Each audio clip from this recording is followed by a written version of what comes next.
Fred Budden, 16th of August 1989, at his home on Woodlands Terrace in Charlton, son of Sam Budden.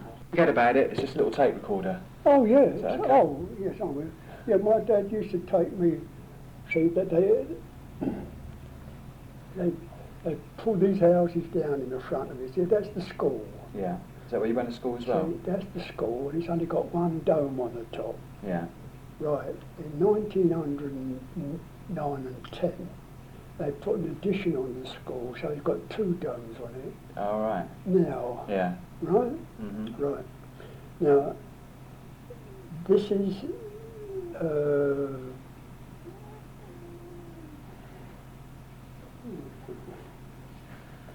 do you have your glasses on it? Yeah, they're here. Yeah. Oh, sorry. That's all right. So it's going, that's fine. Oh, you're better anyway. And that is Seaman's Meadow that goes right the way through there, you see. That's what, this side Right here? there, right, it runs right through there, see. Mm-hmm. No, sorry, I made a mistake. What am I thinking? I've got it upside down.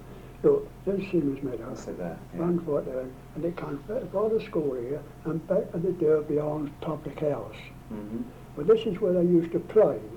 Right, that's... Right, so my dad used to walk me from my house just here, Yeah. which was pulled down, you see, and just took Which, me. were you living in East... Just here, yes. What's the name of the street? Living in that street, that was called Westfield Street. Westfield, yeah. Mm-hmm. So it goes to the back of the front of the pub, but back of the school. Mm-hmm. See, there's Westmore Street. Yeah. But we never knew that for later years. Yeah. We never knew what it was. It was a street. It was just a street and there was no real name to So it. even the piece that carries on from the street across here, Yeah. that had no name. Yeah. Now, it's got a small name, you know. Mm-hmm. We used to play football in between Yeah. them two, break all the windows and go, then pay them put in. It didn't run away. No. No, we put it in. Yeah, so that was that bit there. See, and then, as I say, my houses, they was pulled down. Yeah. When were they pulled down? Do you know? When? Yeah.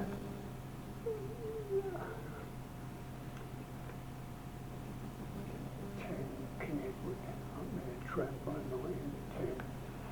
1907 and 8. So it's quite early on they were pulled down then? 1907 and 8. Yeah. They was pulled down, and then we moved from there to the top of this next street to that. So that's the Hardens Manor way, Yeah. and Eastmore Street runs just round the back of that. That's the next Mhm. street, and we lived at the top of there. Yeah. Right. Right. Right. Arthur Bryan's fish shop was on the corner Mm-hmm. of Eastmore Street Yeah. and the street we know now, Murfield Street. We'll call it Murfield Street. We'll get it that way. It was on the corner there, you see. Mm-hmm. But I don't think it originated from that fish shop, You because I don't? Yeah, lived I next door to that fish shop from 1910 Yeah. up to the 1930 or 90, just before the war. Mm. We lived there, you see, Mm-hmm. and we bought a house in Charlton Lane. And Yeah. afterwards. Because they say, sort of the stories say that in the early days, the team used to take their opponents to the chippy, to the They fish shop. used to get their chip, but just across the road, this little road, Yeah. there was a dry fish shop in the name of Bowman. All right. Used to sell kippers and bloaters. Mm-hmm. And he used to go round in the morning with a long pole, Yeah. with a wire on him, knocking the people out and go to work at 6 o'clock. Yeah. Because they started at 6 o'clock in them days, Mm-hmm. and there's at 8, 12 past breakfast, locally. Mm-hmm. So he'd have a... He'd have a long he'd stick be and selling- wake him up. But I think that's where they used to originated Yeah.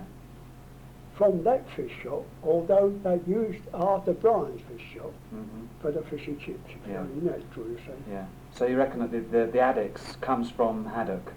Oh, yeah, there's none of it. It come from there, the fish shop, because old Joe Yeah. Merritt on the stick. Yeah. Joe Merriweather. Joe Merriweather. Yeah, I know. Yes. I know his son. I know his His son. son, He's Joe. growing, isn't he? Yeah. He worked up till what, 90, you know? Joe did. He was. Yeah. I mean, I never met old Joe. Man, MC, boxing MC, Yeah. proper thing man he was. Oh, no doubt about it. Always walked.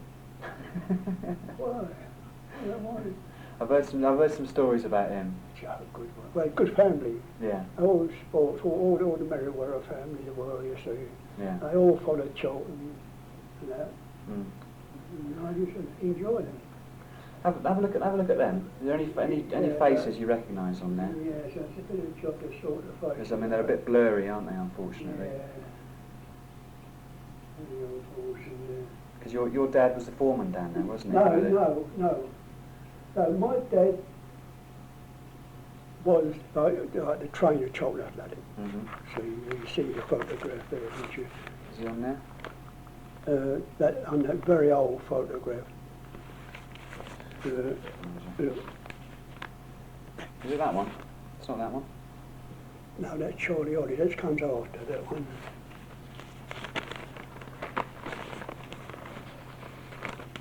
That's the one that told me off for me to down a bar of chocolate in 1921 when we were playing Exeter City. Yeah. What you eating, Sam? I was calling you Sam. I said, bar of chocolate, Tommy. I guess it's Sam. I give him a bit. Oh, Charlie Ollie. Which Tommy was this? Tommy Dowling? Which Tommy was this? Well, he lost his leg in areas. Was that Tommy Dowling? That's Tommy down here. He lost his leg in the 14, playing in America. He went to America. Did he? And he lost a leg. I didn't know that. See? And it's far funny that I've always come in contact with these people. Yeah. Always. Because I've been driving for 67 years, really. See, I took up motor driving when I finished football. I finished at Catford South End, really. And I took up motor driving and also things were bad. Yeah. Unemployment. There wasn't no work about. And I got this job, a lad, just 8 years and a half, and I stuck it. Yeah. And I stuck it for 67 years. 67 years ago, that's some See, service. where I started on it because I could motorcycle when I was 11. Yeah. Got it? Yeah. Old Arthur Brown's a fish shop. Yeah. He had a Juno sidecar. So he didn't use too much. He used to bring it outside the shop, and I used to clean it up. And when nobody's looking, and I thought there was nobody about, I started up and take it down and put it in the garage down the bottom. That's how you So you started it? See, but I was quite an early motorcyclist. They all know me in Charlton, anyhow. Don't know who you're talking. And as I say, and then of course, then round the ground, they had an old Clino car, didn't they? A Clino? A Clino, a very old Clino. So I used to jump at that in the ground in my spare time. In between that, I was like on the ground staff. Oh yeah, when were you on the ground staff there then? On picking up the stones and clearing it all out. Yeah. That was under Wally Rayner. Right, that's early 20s then. See, Wally Rayner, that's how it started for that, see. Well, then he kept wanting me, you know, Sam. He always called me Young Sam, Young Sam. Your dad's name was Sam, wasn't it? Your dad my was father, Sam. they called my Sam, father's name was Sam, you see. They always called me Young Sam. Right. See. And, as I say, got on there, you said Clino. And where do we go from there now? And,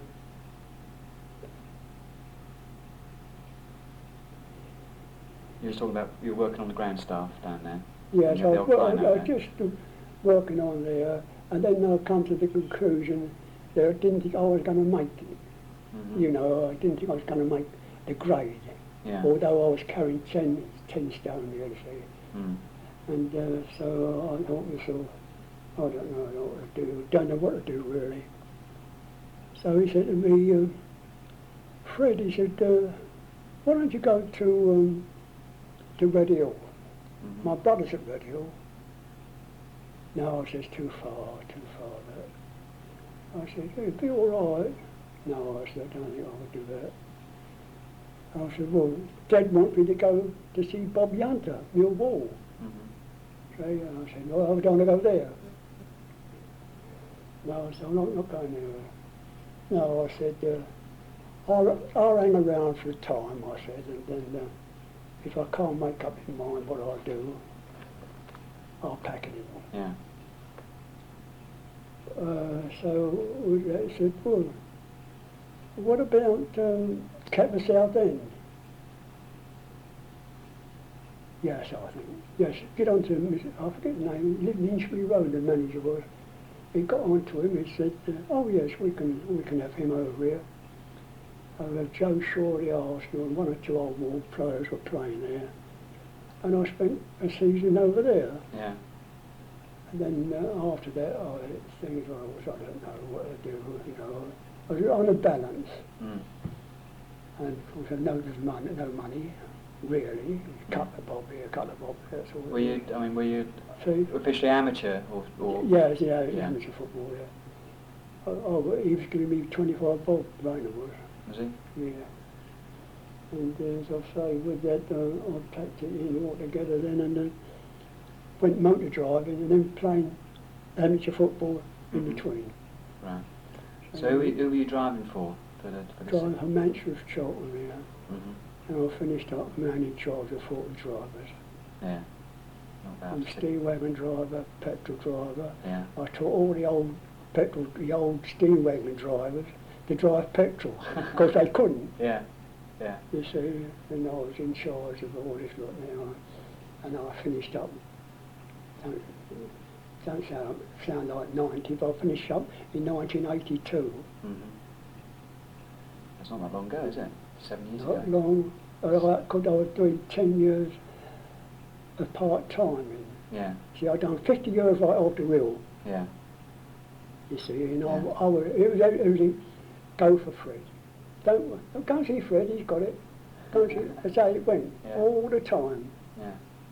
And as I say, I finished up here in 1982.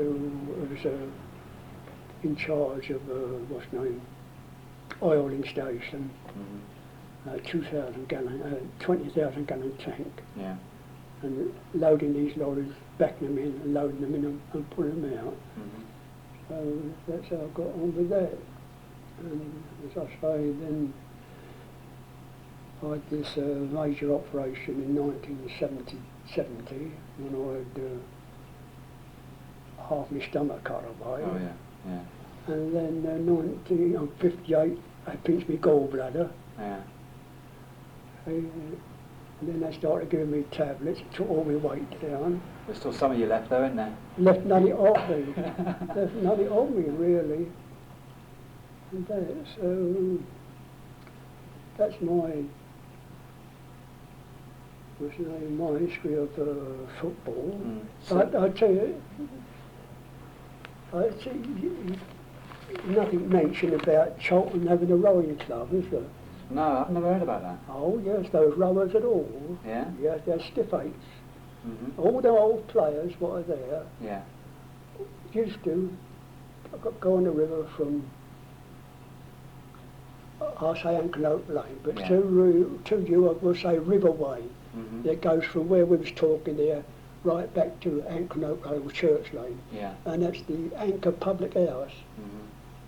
And that's where the causeway was there. Right, we used to go round from there. See, so we used to go in there and get the skiffs out, because I was not a youngster, get the skiffs out, and then they'd go in it, and they got to Blackwall Point, probably Sunday, or Saturday afternoon if you want the football season. Yeah. And about a dozen, Dozen skiffs going up there? Yeah, good, yeah, it's all races, yeah. Yeah, but also all the local teams would have a rowing team as well, would they? Yeah, yes, mixed up with them, yeah, that was good. They was all rowers, all of them. Well, they was all river blokes, weren't they, they lived on the river, they was born there, you see. But the unfortunate part is, we had nobody following on. Yeah. The Blessed War broke out, we lost the best of the youngsters. Yeah.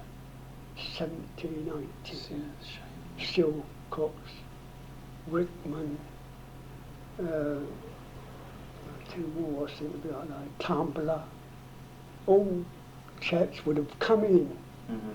but they had nothing. Yeah. So that's the reason that after the 14 War, you had to start afresh. Yeah. Yeah. There was You nothing see? there. There was a big break as well, wasn't there? See, so that was had to start afresh. Mm. Well, then the first game we played, and I kick about in this. It was on a Thursday evening, just after the war, 1919. We played Western Electric on the Beckton bypass. On the Beckton bypass. On the Beckton bypass, I was there. Yeah. It's going over Northwood, it's Ferndale and up, out the Beckton bypass. Now, out of that team, most of them was myself. I'm not sure about old Miss George. I don't think he was on. Johnny was there. Johnny, Sonny New. How about Scotty Kingsley? Huh? How about Scotty Kingsley? Scotty? Yeah. Yeah, Scotty was about, yes, Yes. it was Scotty, yes. His brother's still alive. Cyril, do you remember Cyril? God, I wonder. Is he still alive? Yeah, he's still living down in Welling. Well, he's getting on. Must be... Good. Scotty was 75 when he went. Cyril's 10 years younger than You Scotty. sure he's not his younger brother? He's his younger brother, yeah. God, he's still old. He's as old as me. Yes, but he's mid-80s, I think, something like that. He's about as tall as you. Quite God, a big bloke, you He's know. been thin. Did he?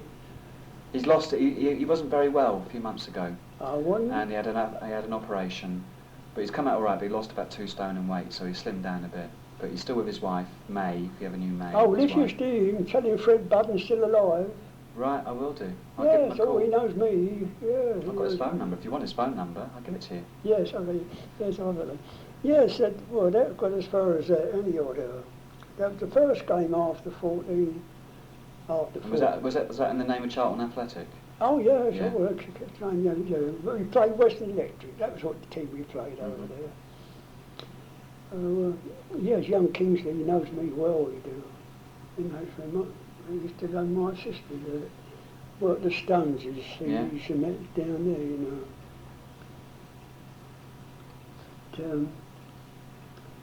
Now then. So after... What else can I... Yes, go on.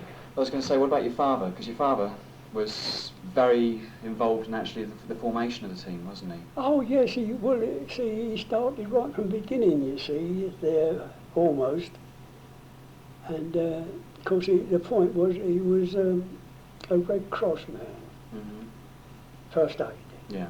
See, and that's how it was, that's how you should do the job, see. And then, of course, when Rainer come over, and then, of course, when my father was having he had cancer, really. And then,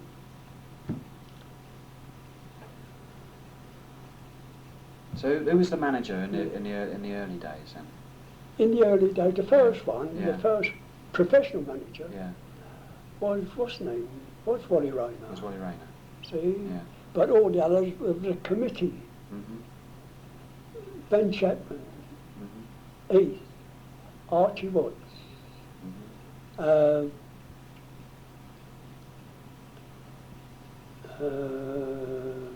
got it on the tip of his tongue, Waddy Blakegrove. He's the man that paid to have the fence put right behind the field because he was a foreman carpenter on Siemens's. Right, what sort of fence was it? Eh? Was it a chestnut fence? Charlton, Yeah. put right round the fence. Oh, the metal fence. They're still there today? The valley, Yeah. yeah, right round the valley. Yeah. You know, the ground, where you see that picture of the ground here, that Hang on, I've got... also a photograph that was taken outside the Bull Public House in 1913. A full one about the biggest one of those panes, those windows, as big as that. Big as that? Yes, and, Well, I've got, and my father was there, and Hamilton was a goalkeeper. I think I've got one, hold on. And I lent this photograph out to Brian Kingsley, finished up with it. Oh, this is a good old one, isn't it? It's But 1930. my father in that one and all. Is he there? I'd over Hamilton, Owen, Hunt, Jack Griffiths. Oh no, too safe, we're safe, please. Savigny, Farrer, Joe, just talking about Merriweather, Joe Scribner, Fatty, Harry Hughes, Elbert Mitchell, Owen, Muskie Mills, Harry Marshall, Scotty Kingsley, Waddy Braygrove, my dad, Griffiths, and we'll come in a minute. God, should we have to remember all those names? I look at my old school photographs and I can't remember names like that. Now, there should be another one, the one what I've been looking for, and my father's here, Herb Owens in goal, Hamilton rather. Yeah. Yeah, he's a fine chap was. Oh, Griffiths, that's Griffiths, yeah. You can have that if you want. Eh? You can have that if you want as well. Can I? Yeah, you can keep that. Yes, well, of course, the trouble is, you see, I got bombed down the war, so he lost all my stuff. Lost all your photographs? That's he lost my wife, mother, and all a lot like that in the war, you see. Terrible. And Barry, you was talking about, his only little baby. Yeah. And my boy was only little baby, see. Oh, yes, that's good. It's a nice photograph, isn't it, with these, I suppose they're trophies from the previous season. Woody's League. Woody's League. Woody's League, that would be. Woolwich League. I've got others, but I don't think I've brought them with me. Old Ben Chapman up here. Come on, my boy. Yes. Yeah, well, from the starting of the Pound Park football, you see, we used to change in the Bugle Hall Public House. That's in Charlton Village. Yeah, I know the Bugle, right? Yeah. They were used to all run round the fairfield. Of course, you couldn't, no Charlton Lane right the way through then. Wasn't there? Oh, no. You used to come round the fairfield, see all those trees right the way round the ground. It's in a big rugby field on the left standing side, a big open space that was. And we kicked the ball all the way round. We was playing with the ball, and you used to come straight down and walk straight into the gate at the top of Charlton Lane. Yeah. And there was a lamp post in the middle of the road, a big old gas lamp post, and a lovely big church on the left-hand side.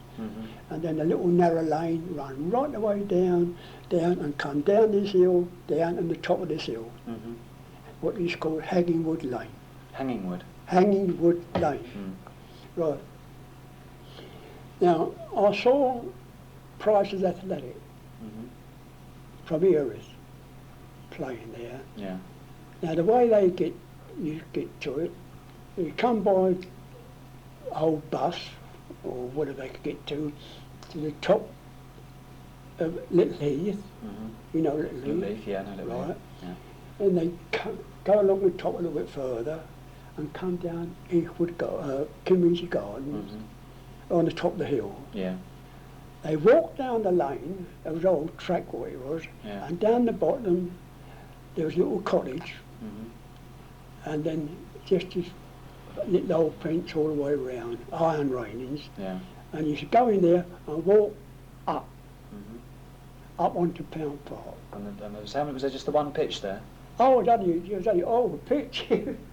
Took about, what you would call it, the Yeovil, nothing in it, nothing like. You see Muskie Mills playing up here, you see Porky Bonner playing down there. Was it just like that, was it? It was just a van, wasn't it? And then you kick the ball and you've got to run right the way down, halfway down Charlton Lane to get the ball. Used to be a row of old oak trees along the top, you see. Because you had a row of oak trees, that big tree that's in the middle of the road, we'd come down 4 and 3. Now you've got to follow that round about, and just a row width, and come right to the top of Charlton Lane. Those trees run right the way around, right the way around there. Yeah, because Pound Park's not there anymore, it's gone, isn't it? It's gone now. All you've got Pound Park Road, haven't you? That's all that's left of it. Yeah, you've got Pound Park Road, and you've got the Mount Run up. See, Coxmount Road, I used to lay in Coxmount Road, Rifle Brigade, rifle, and they used to fire across Pound Park Road to the, we'll say the second house. Yeah. Used to be a ditch down there, Mm-hmm. and the old flag, the flag used to come up on the what's the name call it? Well, the sort of target. Target. Yeah. Because there used to be a ditch run right at the back of all those houses. That's where it's all cracked. Mm-hmm. Oh, I didn't know that. See, yeah, they're all cracked. You know, Yeah. all the fronts of them have been patched up. Yeah. But now the water that comes right from Elton, right the way through all the parks, and runs right the way down the park, now it's been diverted, and it goes down in the middle of the road now, right the way down, under the railway, right the way through the field, out into the Thames. That's the river. That's all clean water, Yeah. all rainwater, you see. Mm. See, the other one is diverted now, back to the valley, on that bank what they're talking about. Oh yeah, the old sewer that's under there, isn't there as well? Yeah, it's only a storm sewer. Is it? Oh yeah, that's all it is. I I've walked it, Yeah. yeah, from Mulberry Lane right the way through. Yeah, well, underneath, all the way through? Yeah, yeah, because I was delivering the bricks for them, they was building it. Really? Oh yeah. So whereabouts on the banking does it Whereabout? on that east square terrace? piece. Yeah? See, the bank goes up, doesn't it? Yeah. Then you notice there's a Flat bit at the top. right, when Yeah. it comes right the way through, and it goes there, underneath there, comes out Mulberry Lane. Oh, right. It's not Mulberry Lane. Because I had visions of it going sort of right down underneath the No, gable. it goes practically level, and it just goes down, gradually goes down and goes out. Yeah. Storm sewer. Yeah. So what was it like when you were playing down at Pound Park? Fun. When you were playing down at Pound Park, I wasn't playing about. you were, when they were playing, what sort of crowds were they getting down there? Were they Well, getting, they've found all the locals. yeah? Oh yeah, so they've come up Charlton Lane, and they could get in there. When you go round to the valley now, Mm-hmm. there was a gate there. You could walk in there and walk right up back of the big street right the way up. Mm-hmm. And where you see all those houses on the left-hand Yeah. side, were those big trees. Mm-hmm. And of course the ball used to come right the way down there, so the hounds used to run down there and pick them up. You see? Yeah, so what I was looking for, someone there.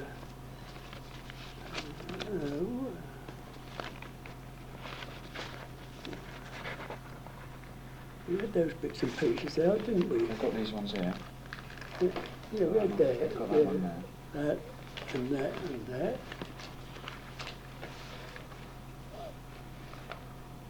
Must be was that one, that's it.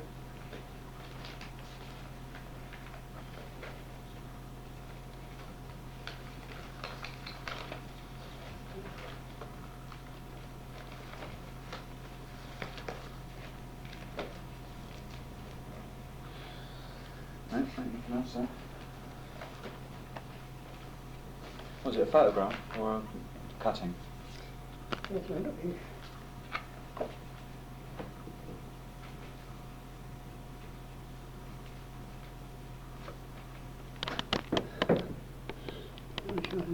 Oh, Gypsy, yeah. Gypsy. Yeah, just there. See the second from the right. I looked at his photo the other day. He's on an old photo given to me, and it come to me. It's all on his own. Well, that's when I retired, and they said, "Go and see Fred."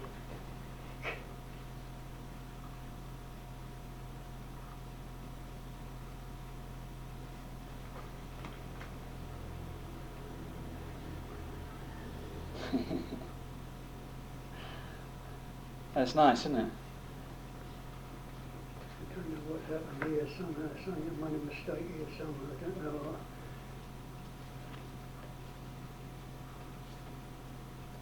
You on the motorbike?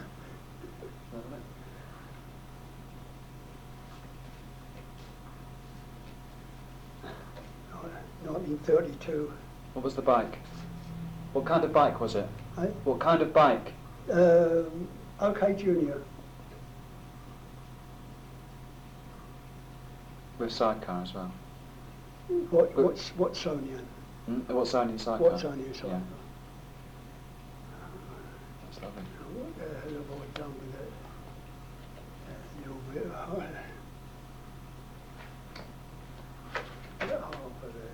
another raft that goes on to that.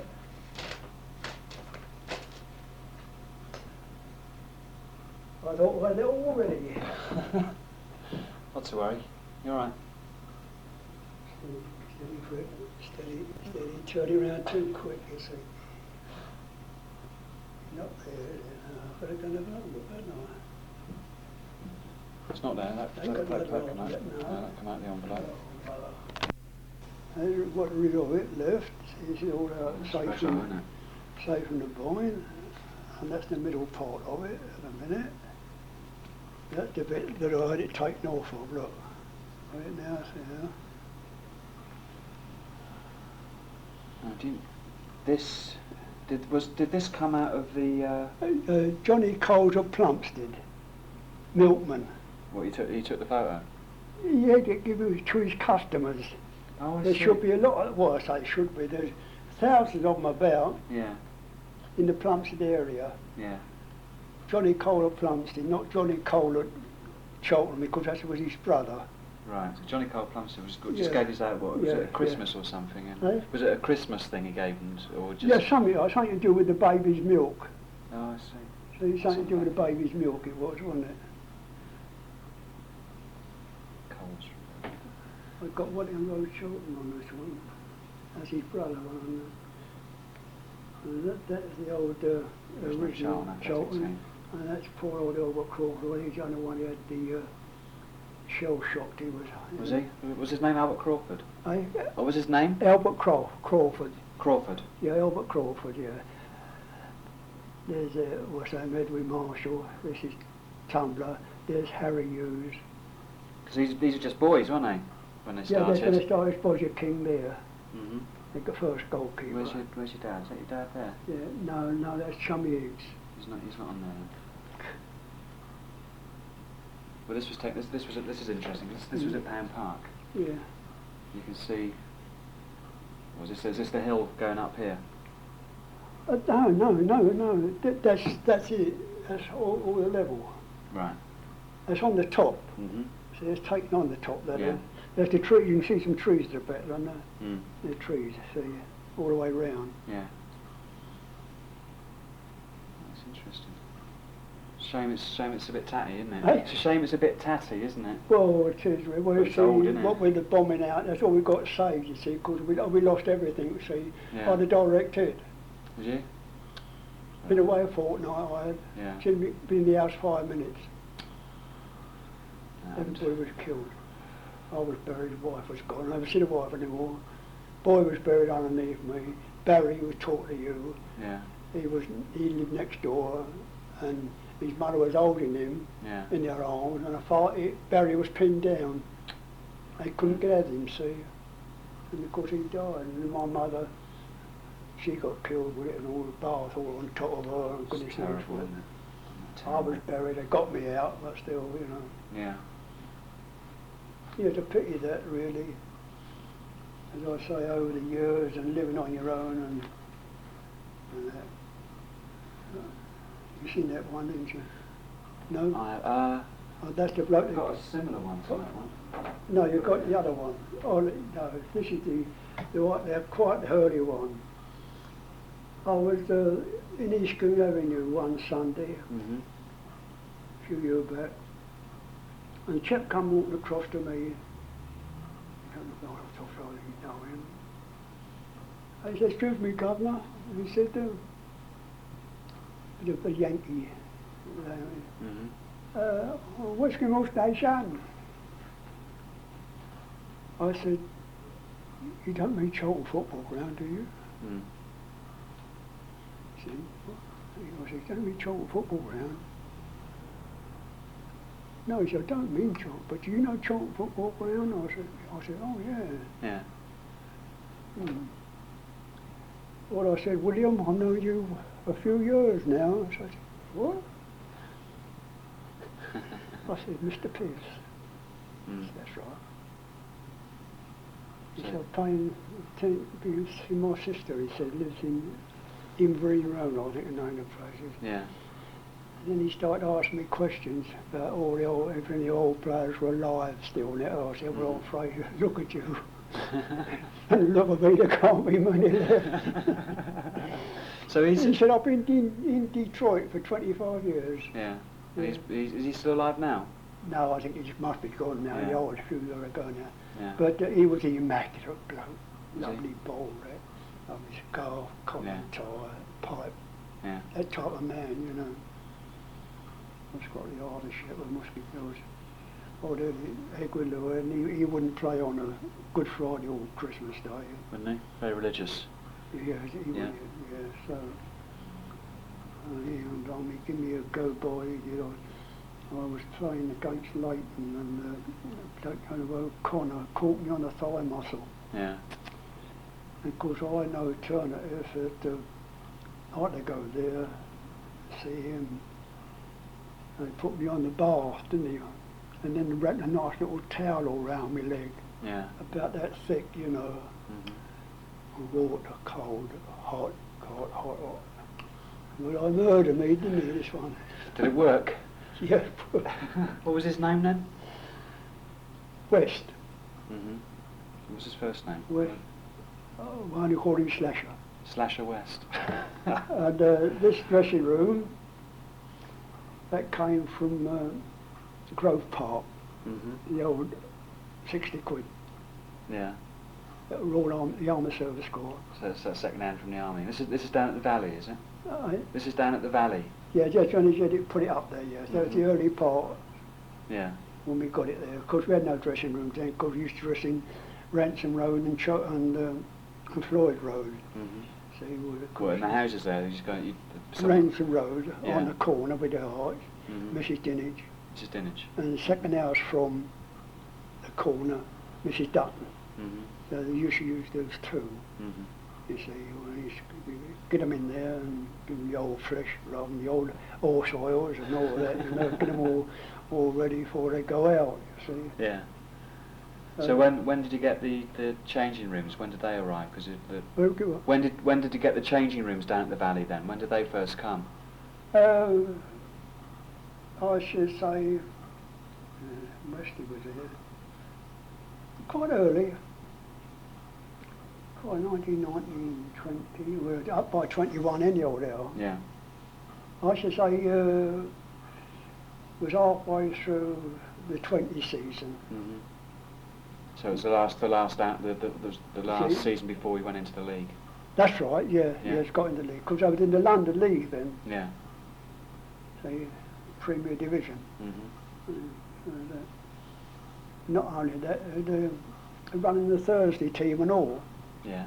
And what was Midweek. the Thursday team? It was like a reserves team. Yeah, Was it? like a midweek team Mm-hmm. season.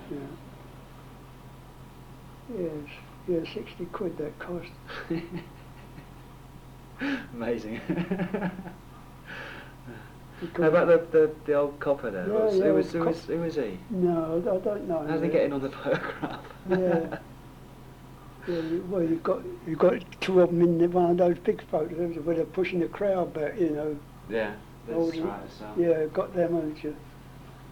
that one there. Just imagine, you get all those people there, 70,000 people, Yeah, and yet there's no trouble whatsoever. yeah. Amazing, isn't it? There's another couple here as well. I mean, these were. That's 1927. Oh, That one. And that one, I think, must be about 1920, 21.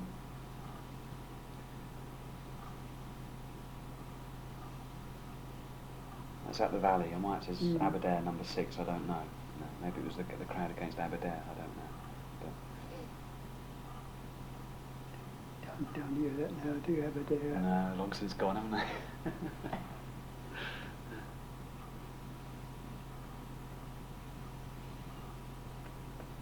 Yeah, it's a pity that. See, I can't understand what Kingsley's done with that. You see,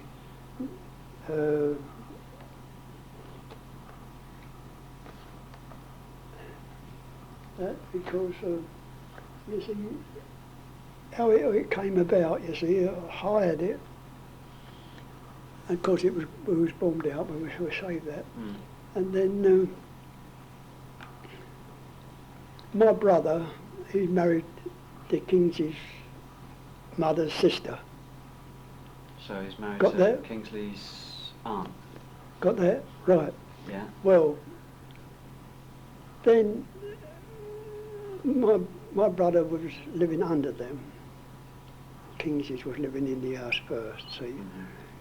And then eventually my brother, the house was for sale, so my brother bought it. Mm-hmm. Right, so Kingsley stopped in, and my brother and his wife had no children, and the bottom flat. Right. Of course, naturally enough, Brian used to feed all of them, you know. And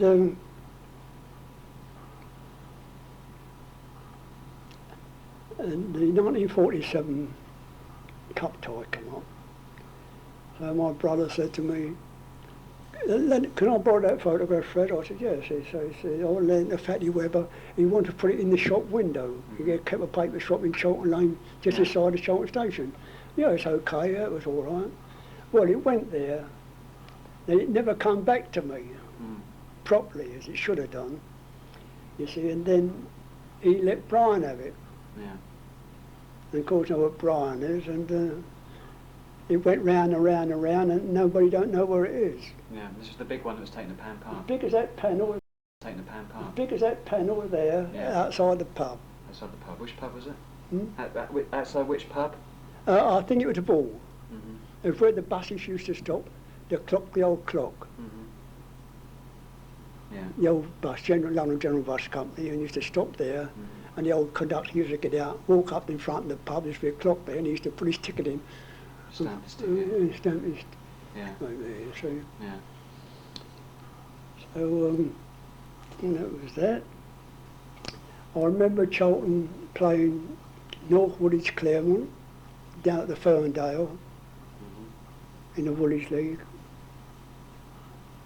I remember Charlton playing, as I said, Price Athletic on Pound Park. Yeah.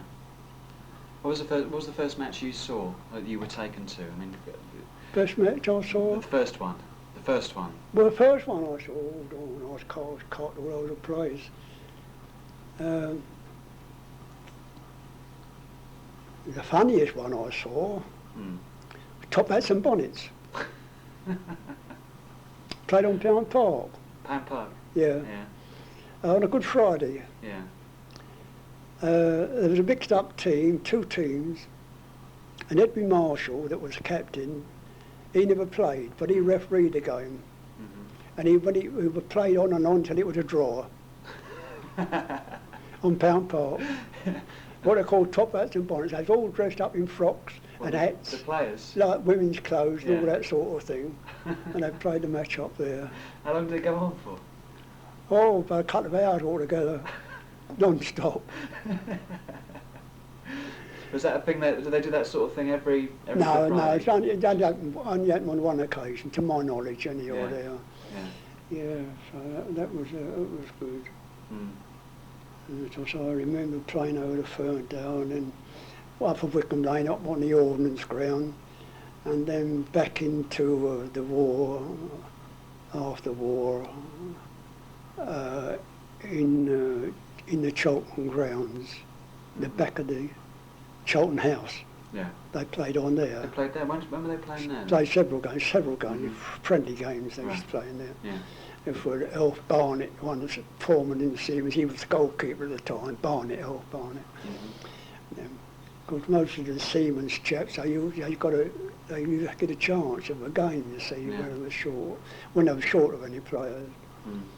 But there's quite a good lot of players there, and they're good. And in them times, Seamen's has had a good team themselves, to say, with the Cable Makers Cup and all them sort of people. Yeah. And they played the old Miller Hospital Cup. Another good, that was a good game they were.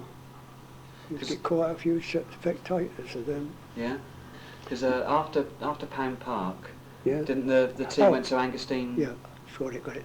After Pound Park, 1913, we'd go to share the ground with Deptford Invicta in Hall Lane. Yeah. Now it's Deptford Invicta. Got me? Yeah. Well then, Jack Sudds, he'd gone to Grimsby first professional player, or the first Charlton player that turned professional. See, he went to Grimsby there. Well, that left, I remember quite well, half the team was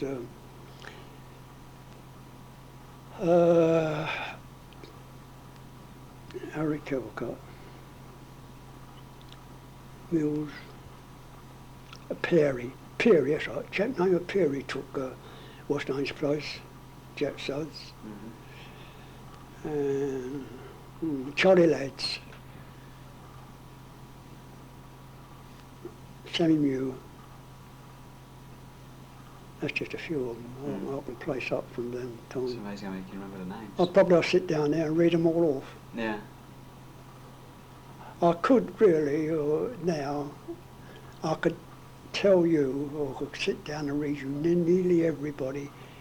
Hardens Manaway, Eastmoor Street, Westmoor Street, Littenberg Street, Murfield Street, from Warspipe Road to Church Lane nearly, I can nearly mention everybody in those houses. Really? And that's how we were. Yeah, it's a good community. See how we was all knitted together. Yeah, everyone knew everyone. And there were the days you could go in, you'd go in the house and they wouldn't ask what you was doing. You walk in and walk out and talk to them. Yeah. You do it now. Times have changed now. Do it now. Times have changed now. So, I mean, what was the ground like down at Orne Lane when they left Pan Park? Oh, it was a good ground. Yeah? Yeah, oh yes, it was a good ground. It'd be like Devon and Victor, a little stand and all there down there. Good ground, that was. And of course the bus ain't got it now, and the petrol people in there. Yeah, was that where the tanks are still there, aren't they? Anglo, yes, they got that now. So what happened when the First World War came? Because the team was playing down at Orne Lane. When the First World War came, was all disbanded. Yeah. They was all called up. Yeah. Mitchell went in the army, the other young Mitchell went in the navy, and Albert Crawford and all them, they went in and come out shell shocked, you know. Jack Sudds went in, although he signed the Grimsby, he went in the army and all. And Artie Ellis, goalkeeper in the navy. Yeah, it come down the line. Every Martial went in. No,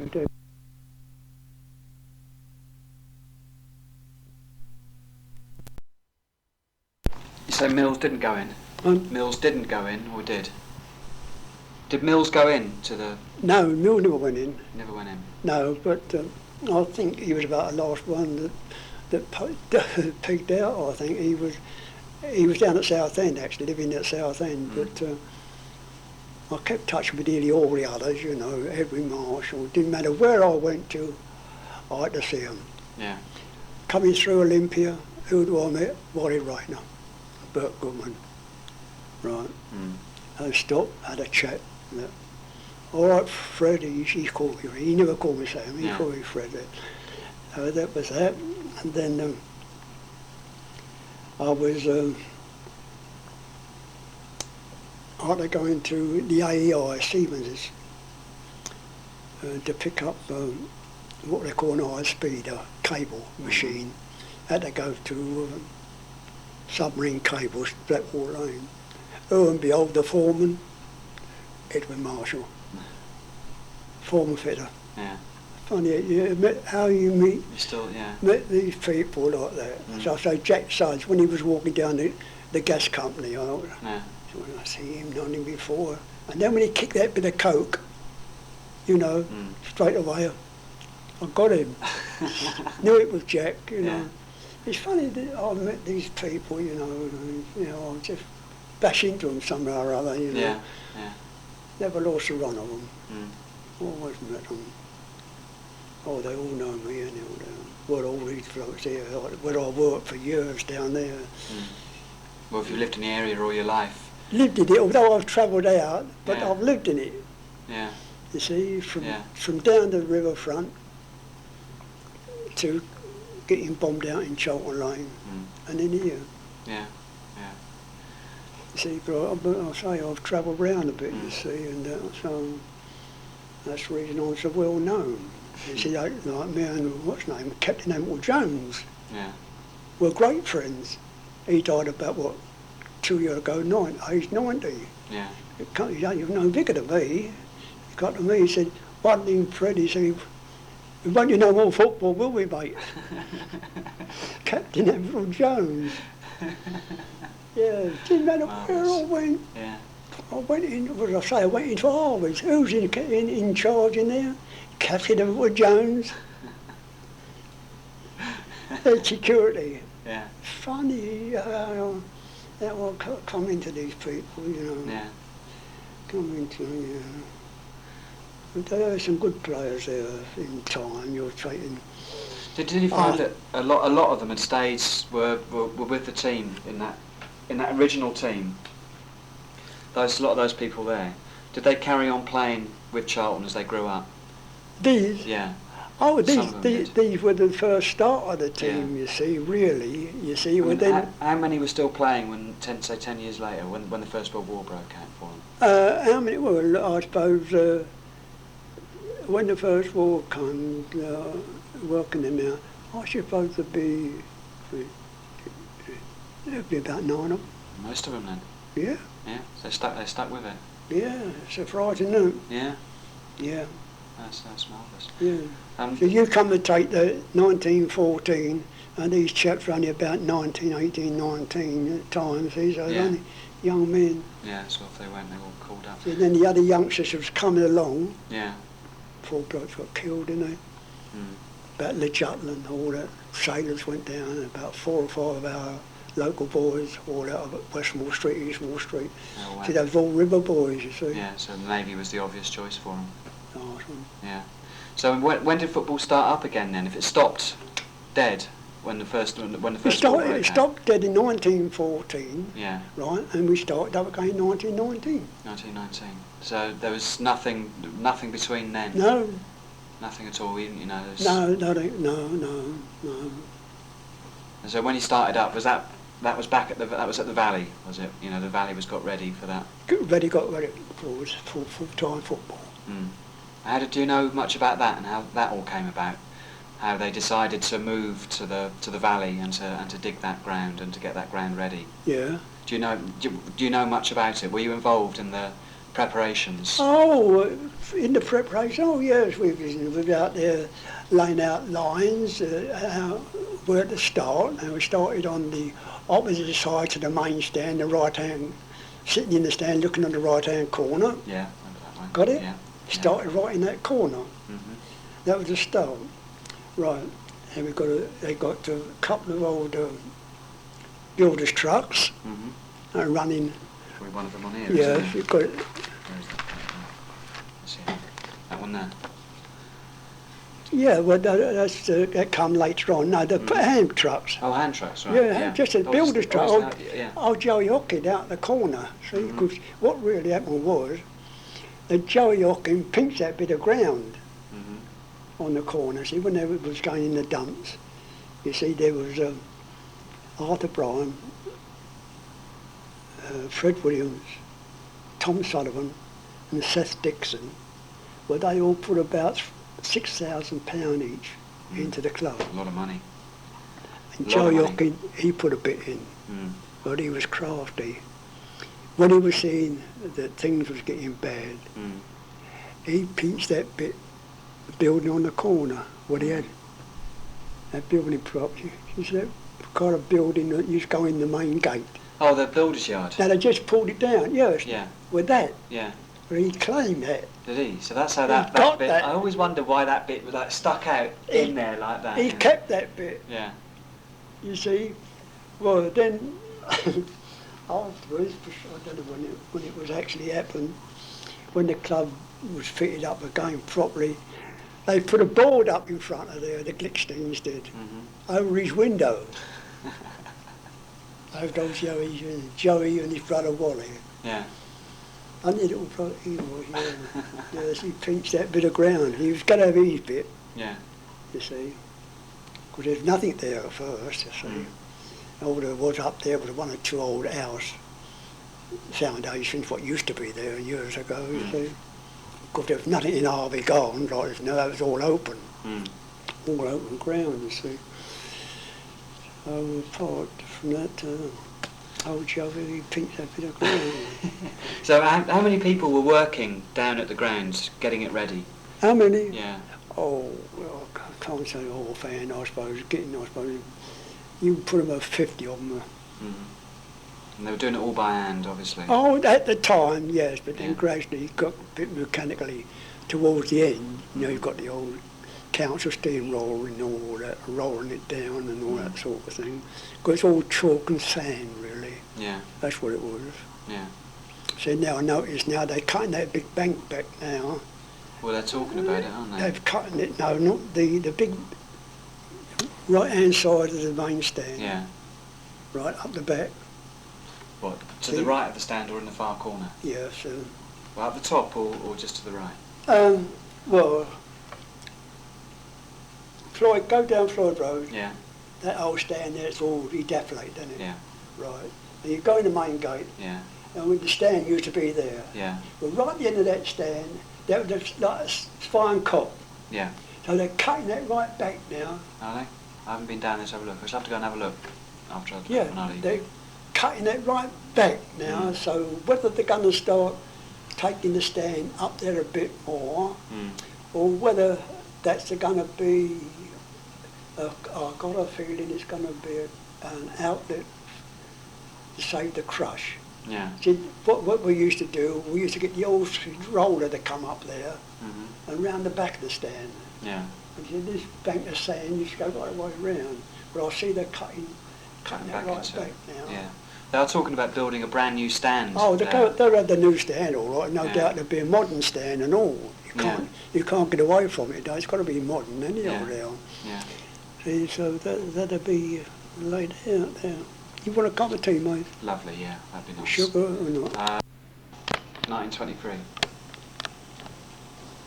Because they spent a lot of money, didn't they, down there? And it was a complete disaster getting it ready. Because it was the pitch was sloping, was on the slope as well. Oh, it was sloping? Yeah. And they levelled it off.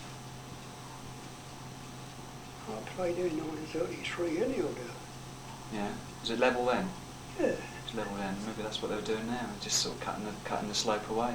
Yeah, because I didn't know it till then. Yeah. See, I didn't know Mount Park, not until I played on it. Did you never go down there when the team moved down there? No, never went there. No, no, they went there. We fought another team. Yeah? We was old Charlton. Oh, I didn't know that. And you didn't? No, I'll tell you that in a minute. Yeah, we'll have the cup of tea. Kept on about that was going to take me to Plumps to see these, all these features. And they kept on, and nobody, and all of a sudden, Jane said to me, she said, "Did you want to go to Plumstead?" I said, "Yes, I want to see those photographs." Because she took me. Bloke said, "Oh, you come too late, mate." What a shame, eh? He said, "Oh, he just cleared out the other day." He said, "1 or 2 photographs here if you like, have a look at." And so I didn't miss them.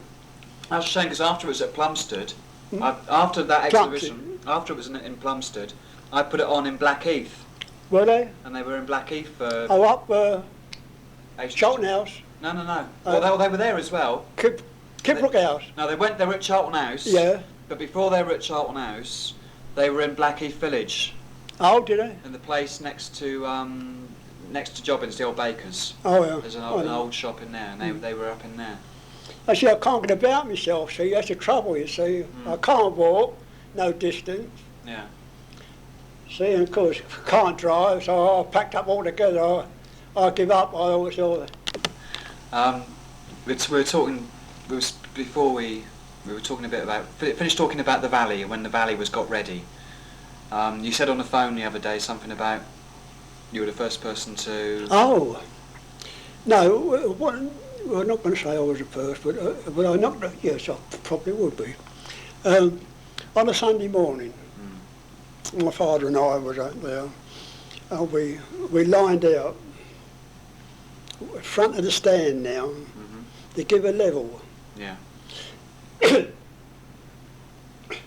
He made his profiles up, you see, and the lines out.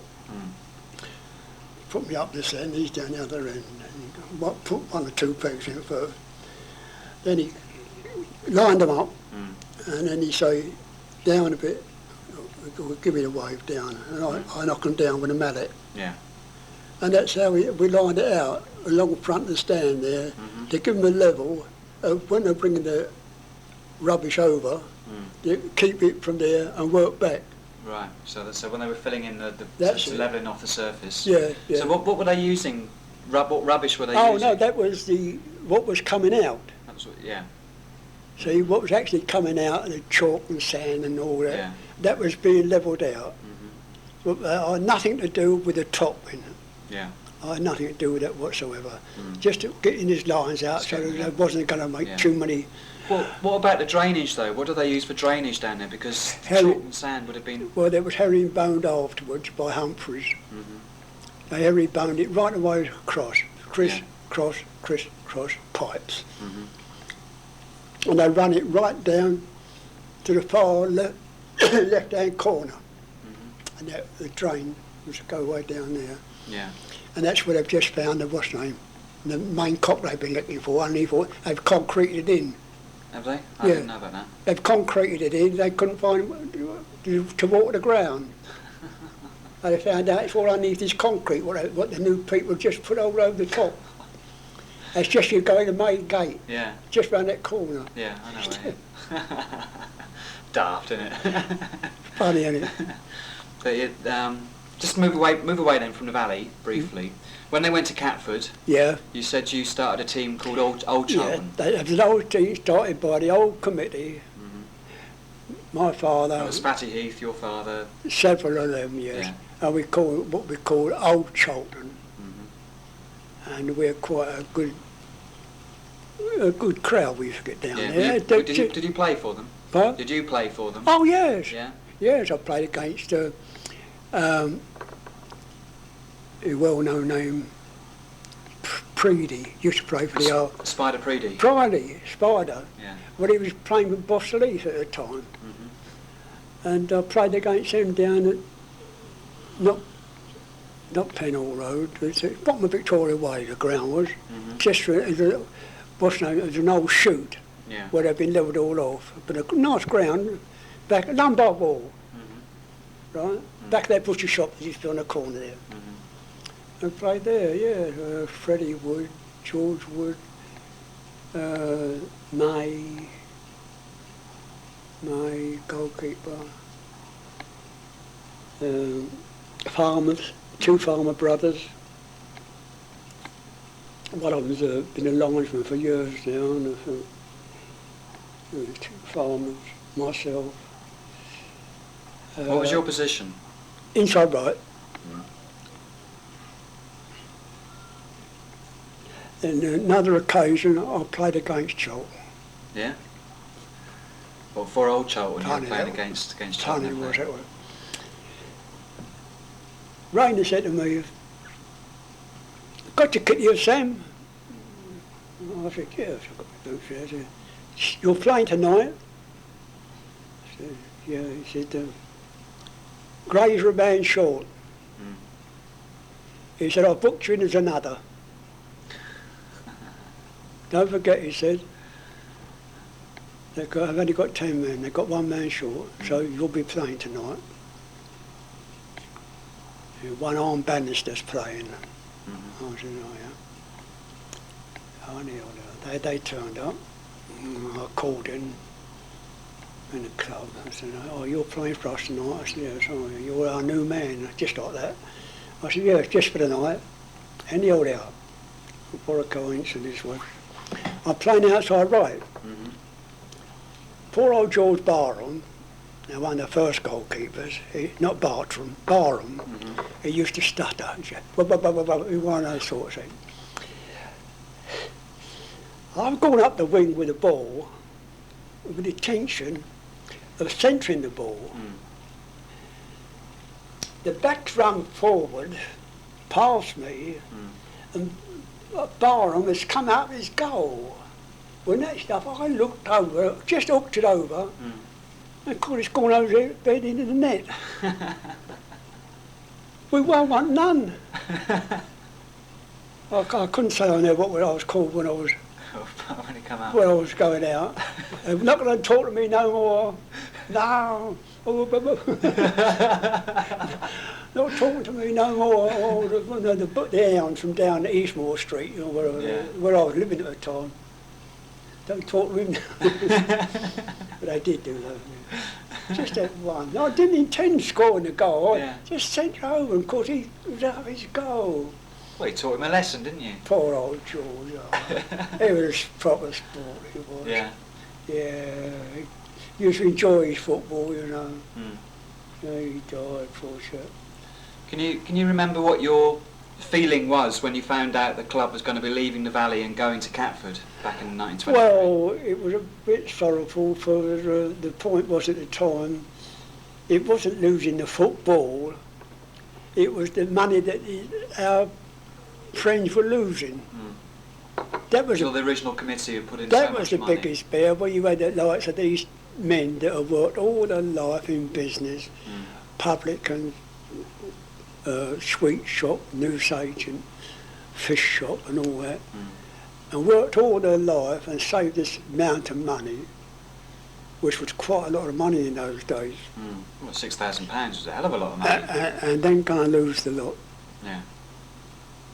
Because there were problems, wasn't there, with Humphreys and paying for the stand and paying for the work that Humphreys did on the ground. See, my mum, she used to have a little draper's shop next door to the fish shop.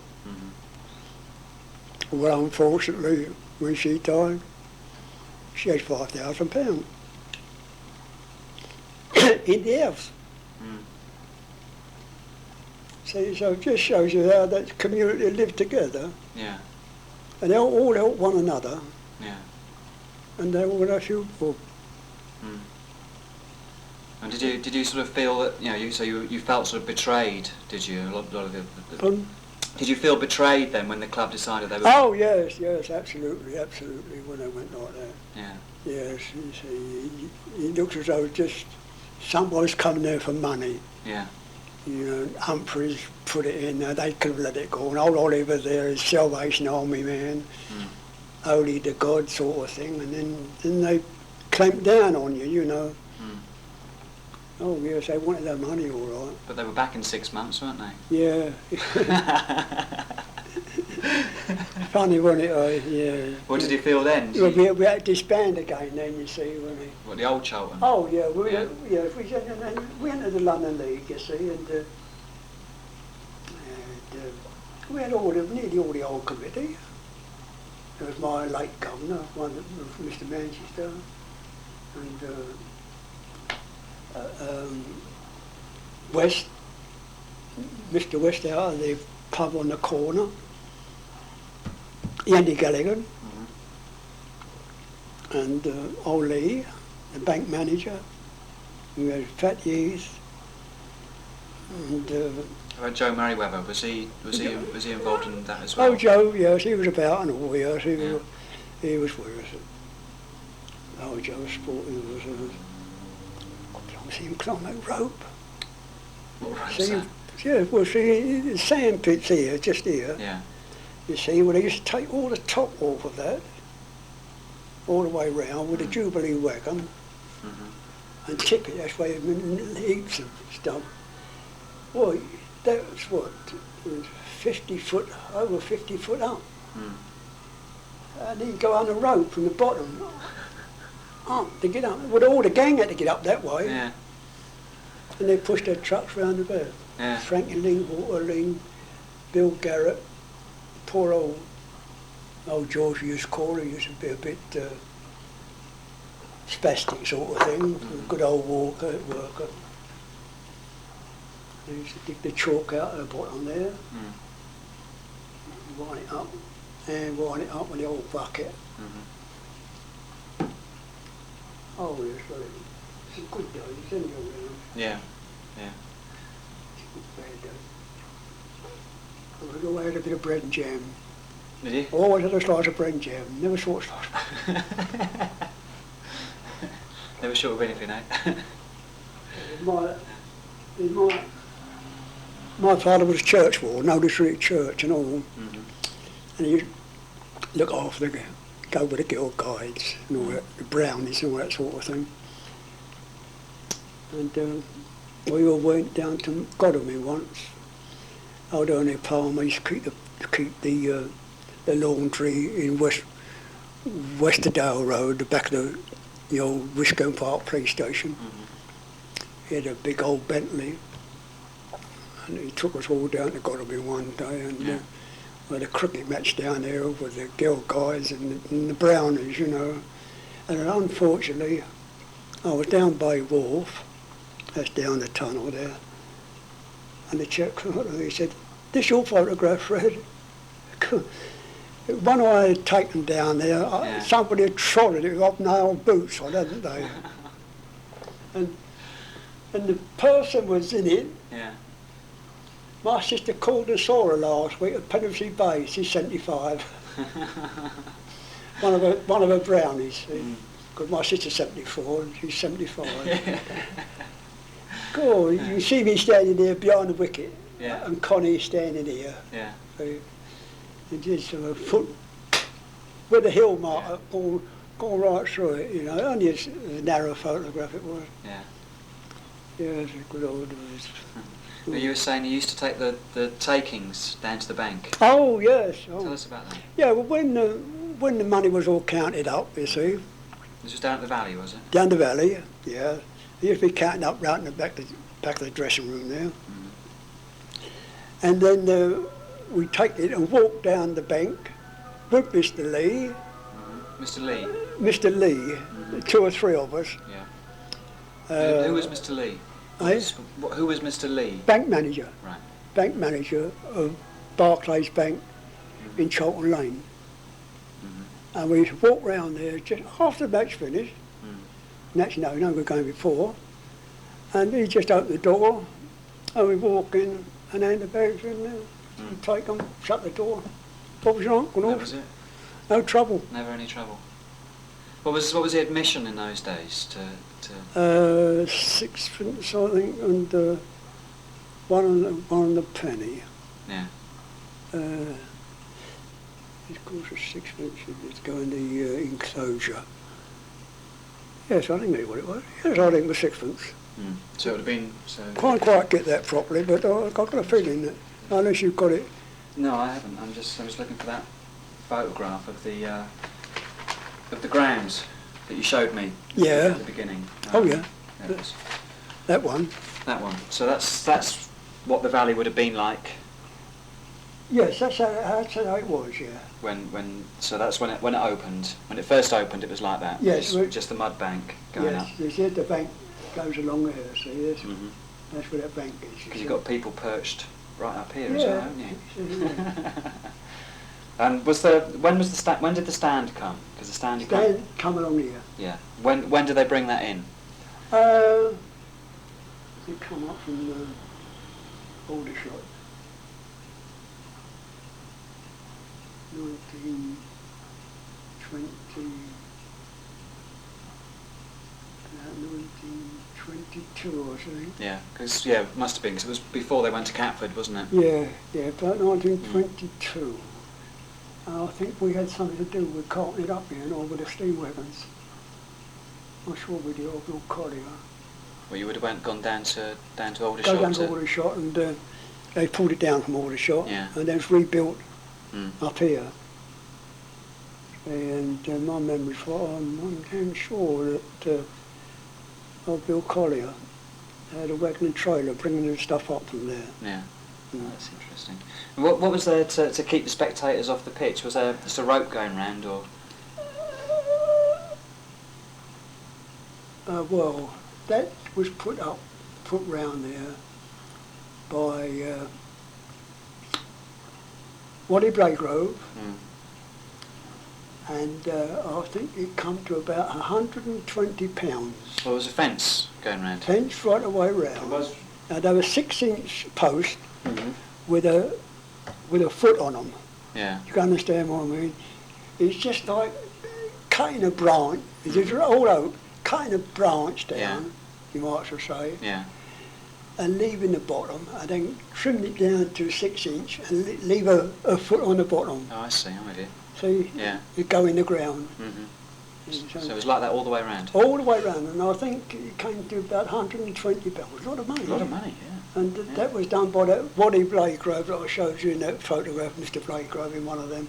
He was the foreman carpenter in Siemens's. I see. So I suppose that's the reason he got it reasonable then at the price, see, through the firm, I can imagine. So just after the team went to the Valley, 1919. Yeah. The following year they turned professional. Yeah. Didn't they? Yes. What were your feelings about that? Did you feel they were doing the right thing? Oh, we all did at the time, because the old committee men didn't. Edwin Marshall, who he was captain of the team, and the founder of the club, but he didn't like it, and he wouldn't turn professional. See? So he stayed amateur? Oh, he stayed amateur, and matter of fact, the Football Association gave him a gold medal. Did they? For that, yes. So he got all right there. Then on the other hand, they wanted to take my father's life membership of car from him. Wanted to take it away from him? Number 4 stand. Yeah. See, Lickstein that did. He got on the FA and they had to give it to him back. So they couldn't take it away from him? No, see, the number 4 seat in the stand. Yeah. Yeah. And so that's that. Yes, Edwin Marshall, no, he wouldn't have nothing to do with it. He was very, very disappointed. Now, we're not going to say he was a broken man, but he had no children. He had a lovely wife. And his brother used to play.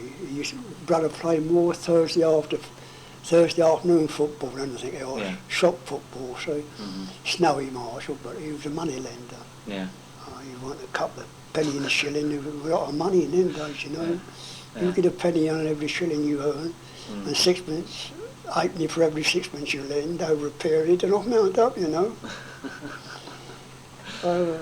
So in this period, were you were playing football? Right. Who were you playing for? Who was I playing for? Well, I was on Charlton books. Yeah. And I was getting in the odd games that they wanted me. Odd first team games? See, no, second team games. Thursday games, then. Right? Yeah. Got them in there. So London, not London, Premier Division, and the next division down. What do I call the next division? It wasn't London Combination, it was the second division anyway, or called second division. So I say natural. Right, and I got in there. Then, as I say, I went to whatchamacallit,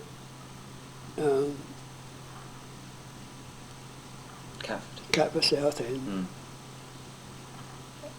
That's before, isn't it? Before Charlton went there. Well, Charlton went in 1923. That's how I looked at that photograph. It was strange to me look at that photograph. I thought that was funny, digging out there. That's 23. So when did you go there? That's 23, That's is it? 1923, yeah. 23, 19, 20, 23. That must have been before they started digging that out. So you were there before this? Yes, that's so what got me. That's what got me, seeing digging that out there, you see. Yeah.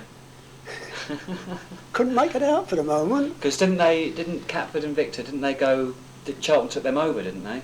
Charlton what? Didn't Charlton merge with Catford and Victor or take them over or something, Because No, not Charlton. No, I won't take nobody over. They didn't merge with it. Because Catford and Victor, did they stop in 1923? Did they keep going?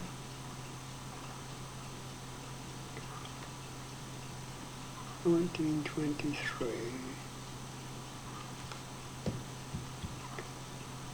No, they went straight to Catford, didn't they? They went straight. They didn't merge with anybody. Not to my knowledge. No. I just wondered how Charlton got the ground. Yeah. In the first place. Old Harry Isaac, she had a lot to do with it. They kept the pub just outside. Yeah. The Denmark. He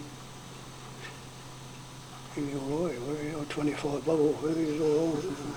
He could feed afterwards. We come after we played at Wimbledon, then come back and then Streatham Common. That's a lovely friends there. So when you were playing for Captain Victor, was that a Saturday afternoon? Remember? Catford and Victor, was that a Saturday afternoon game you were playing for them? When you were playing for them, were you playing Saturdays? Saturdays? Yeah. Catford Southend. Catford Southend, sorry. Yes, Catford Southend. Yeah. Were you playing on Saturdays for them? Oh, Saturdays, oh yeah.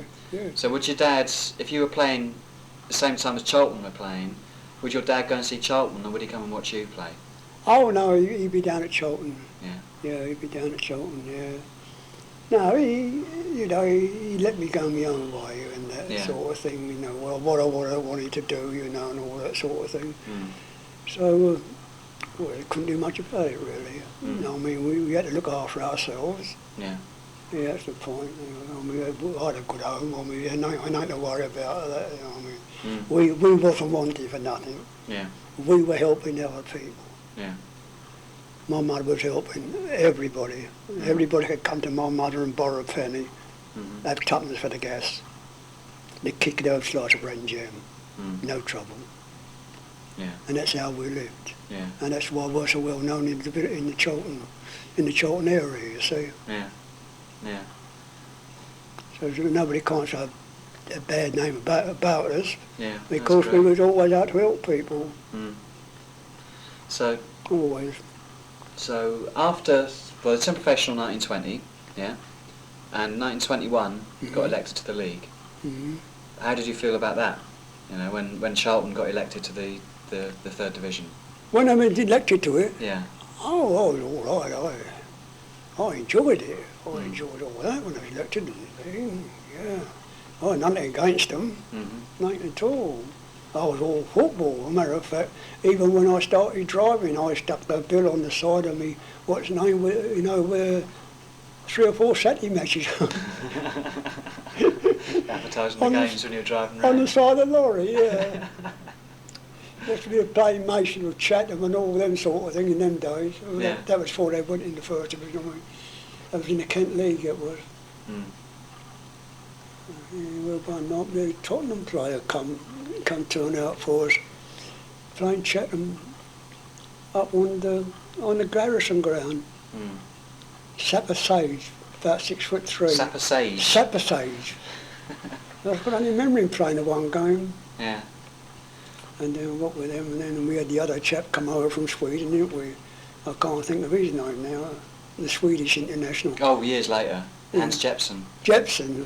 He was a revelation, wasn't he? He went away on a boat, didn't he? Went down the river on the boat. Did he? Going home. Yeah, I got you on a boat somewhere up at Greenwich. No, I didn't know that. And sailed away down. Yeah. Because one of the other names you mentioned just now, Harold Hulse. Harold. He was international. I didn't know much about him. He was an international. Amateur international. Amateur international. Amateur international. Yeah. Where did he come from? Was it the Villa? Oxford City. Oxford City. Oxford City. But so he must have been quite a scoop for Charlton. No. Equal to Charlie Vaughan. Yeah. Yeah. So his name suddenly sort of appearing and putting on the red shirt and playing for Charlton. Harold Dowers. That's a good one. Wally Patterson, Alec Hurd. Oh, another one I met up. It's funny how I met up. I don't know what that thought of me. 1947 Cup tie. So he said, "You get your work around the valley. 10 o'clock." I said, "Oh, what for?" He said, "Well, I want you to pick up all the new kit and take down Hayes, down the police ground at Hayes, Bromley." He said, "And bring all the training kit back." Who would I go with? Alec Hurd above all. Funny, ain't it? Funny, I had it off. He died last year, didn't he? Eh? He died about a year and a half ago. I said, why do we have to keep meeting like this again? I said, first we're on the field, he said, now we're here. Oh, then we went down there and dropped all the kit off and brought all the other stuff back. What was Alec like? Was he a bit of a canny Scot? No, he's very quiet, chap, very quiet. Nice Scot, very halfback, clean as a whistle. Him and Wally Patterson, two lovely halfback, left half and right half, Oh, that was a picture to watch them. Picture to watch. With real snotty nose hobbits. When I met him, I asked him about that. I've got no room for him. He's a bit of a I grunt. couldn't stand him. I can't. I've had several goes in since, like, Yeah. in private life, you know. I called him everything. You know. Yeah, no, he should never play. If it hadn't been for George Stevens, he'd never been a footballer. Yeah. It was only George Stevenson that brought him out. Mm. With George Stevenson just telling him where to go and all this and the other. Mm. And he only had one move, up, back and up. Mm. Dropped. And then he found out he could score a goal direct from a corner, and he kept trying at the time to do it every match. And he broke his leg. That's the one at Cup Tour. Yeah. Yeah. I remember when he first come to those little testy guy. He's called him Snotty now. Because he joined Charlton when he was very young, didn't he? He was only about 16 or something when he joined, wasn't he? Yeah, too big. Yeah. Too big at him. Yeah. Well, when I only met him a couple of months ago, and he was very cynical. Yeah. Very, very cynical. Yeah. You know, about everything. Yeah. You know, things he did were great. The things anyone else did, didn't have the time for. You know. Yeah. It's quite interesting all the same. No, I've seen him. Well, I've had go at him several times. Mm. I said, my father said, you wouldn't have been playing here, I said. Just like that, you know. Yeah. But So, back to when they joined the league. First league match at the Valley against Exeter City. yeah, that's oh, that, yeah. Well, as I say, they was all in the dressing room there. And I had to go, I forget what I had to go in or something. I know there's somebody, the Rainer never sent me in. But anyhow, there, I went in, but on the way in, I got a bar of chocolate. See? Tommy, first chap I see is Tommy down in, so he said, "What are you eating, Sam?" "It was only a bar of chocolate, Tom." "Oh, he'd give us a bit," which I did. Yeah. Oh dear. Charlie Hollis, trainer, he didn't half lead off, because he was a Salvation Army man, Yeah. so there was no bad words. Yeah. "Well, I shouldn't have done this, and I shouldn't have done that." Well, I had a man after me for it, just like that. Then he went and scored a goal, He didn't he? scored the first goal, didn't he, in the league for Charlton? Done him good.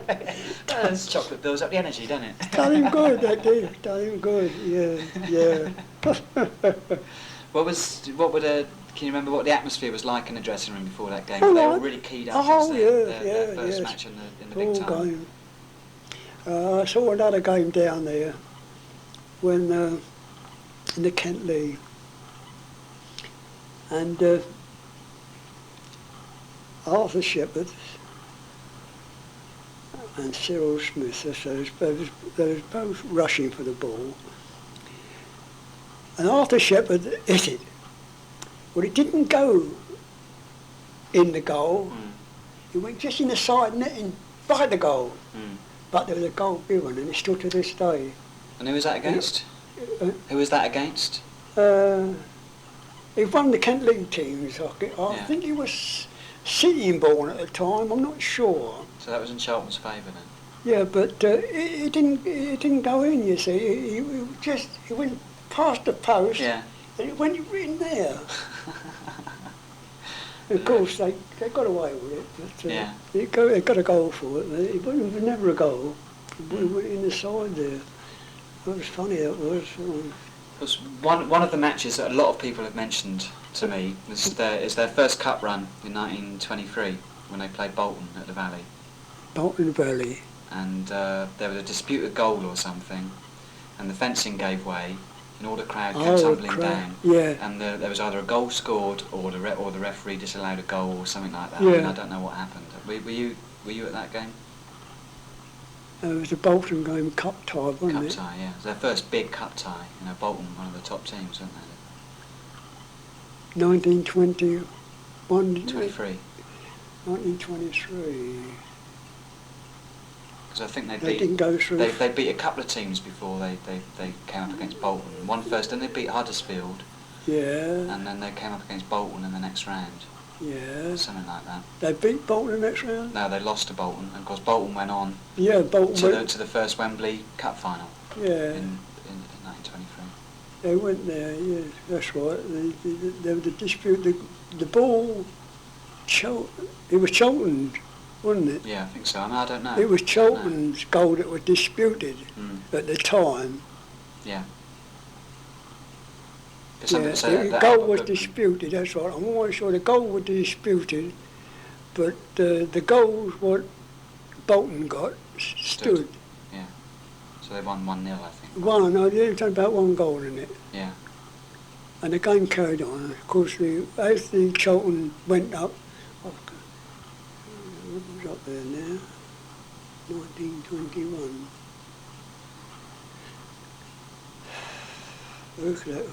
Whitlow? I think it was... Freddie Whitlow? Could it have been Freddie Whitlow? Centre forward? Goodman. Bert Goodman, I think, supposed to have scored it or almost scored it or something. Yeah, Goodman. He was playing centre forward. That's right. He was playing centre forward, that's right. They come in, shot him up from back to centre forward. Yeah. That's right, yeah. Yeah. One of what's name's moves, that was Rainer's moves, wasn't it? It's a bit tatty, that one. That's 1919, isn't it? That's... Oh, the old Tommy Budden, my old friend. Oh, this is the good old team. Now this is most of the team that I was over at Western Electric with. Mm-hmm. Most of these. That's all Billy Pearce again, Elf Kingsley, George Pleasant. Yes. His cousin and his son are still around. Right. He's got a cousin, Joyce Milan, who's still around living in Blackheath. And his son lives down in Bexley. Yeah, still alive. He lives in Wickham Lane, old George. Yeah. His wife lived next door here, funny, old George. What's his name? Arthur Shepherd. That's the chap I was talking about. Arthur Shepherd. Eddie Marshall, Muskie Mills, Kingsley, Albert Mitchell, Johnny Mitchell, Pearce, Tommy Belden, Llewellyn. Got a good photo there. That's probably the same team, actually, isn't it? More or less. Oh, yes. More or less. Yeah. This is the... Is that the same one that you showed me? Eh? Is that the same? That's not the same one you showed me, yeah, is it? this is the one that... It's a bit later on. What's his name? Tommy on there. Proper spiv, isn't he? Who's he?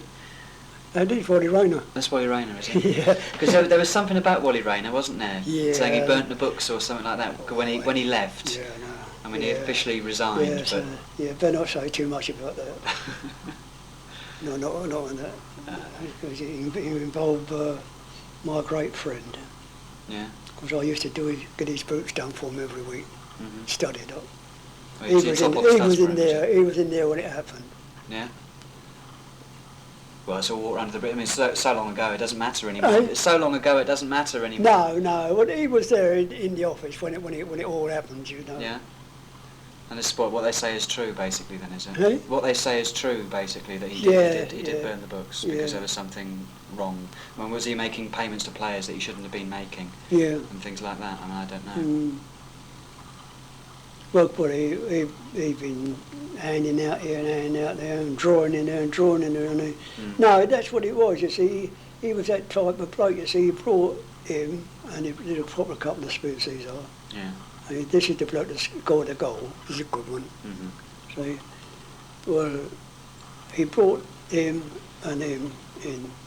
Dick Upetz, about 6'2". Mm-hmm. Little Tit, Cyril Smith. Mm-hmm. Well, he was a cocky little bugger, he was. Yeah. And then, of course, there's him. Then he pulls in an half-back line, Purdy, Dudley and Bowers, all about 6 foot each, well over 6 foot. Albert Purdy's still alive. Eh? Albert Purdy is still alive. Yeah? I haven't met him, but he's lost his mind. He's gone senile. Has he? He's living in an old people's home in Clapham, I think. Oh, yeah, Clapham. Over that way.